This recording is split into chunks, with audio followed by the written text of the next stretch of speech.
Okay, I want to talk today about cut protection on gloves. I've got various gloves here. These are my welding gloves. These are a couple of pairs of gloves that I bought for my wife recently, and this is where this problem came to light.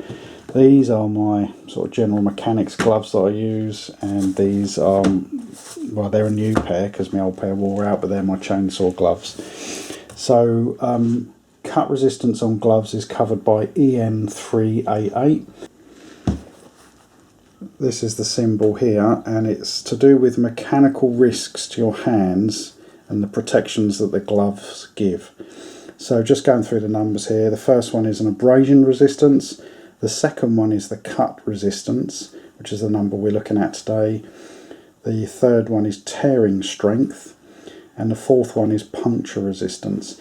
Now you may see other letters after the end here, which will be a fifth test, and that's a secondary cut resistance if the knife gets dulled on the main cut test. And you'll see anything from A to F there. F is the highest level of protection, and obviously A is the least level of protection. So on the leather gloves there, these are the welding gloves. Cut resistance is 2. They're not designed to be really protected against cutting.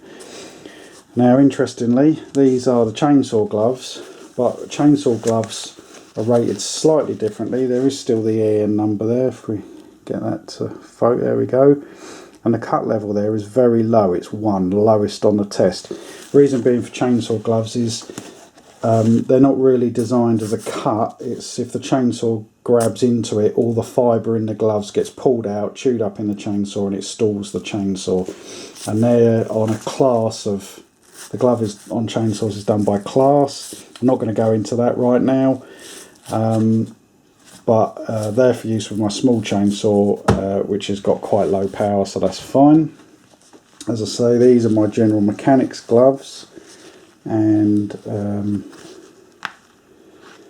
you can just about make it out there. They're a bit worn, but the EN number there, you see the hammer on the thing there, EN388, and they're 2143. You wouldn't expect high level of protection on these gloves. They're just general mechanics gloves.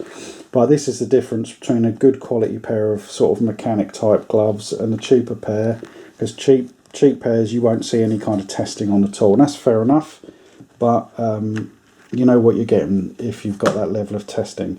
Now this is where it gets interesting. So these gloves conform correctly, and I bought these from a seller on eBay, and there we go, cut level protection 5. No problem at all with that. Good pair of gloves. Paid a little bit more than these.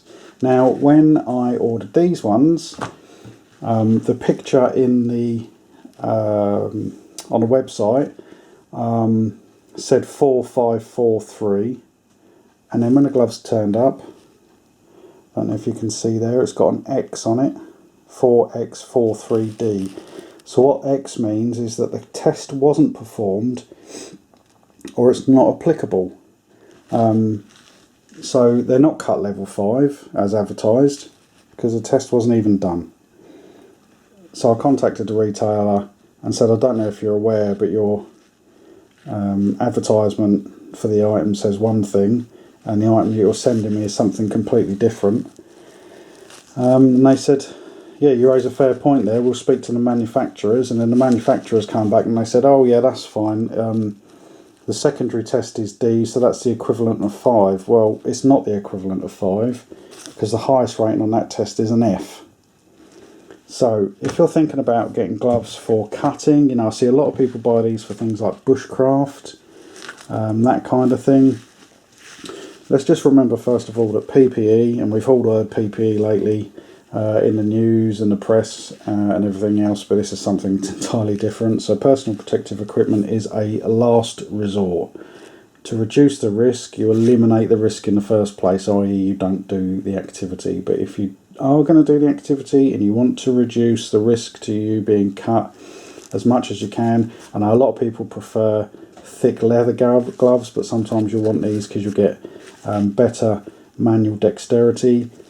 Make sure when the item turns up, I mean, that's not to say that someone might fraudulently put that on, but I've never seen a pair of gloves with these on where that's not been the case, where I've bought them from reputable providers.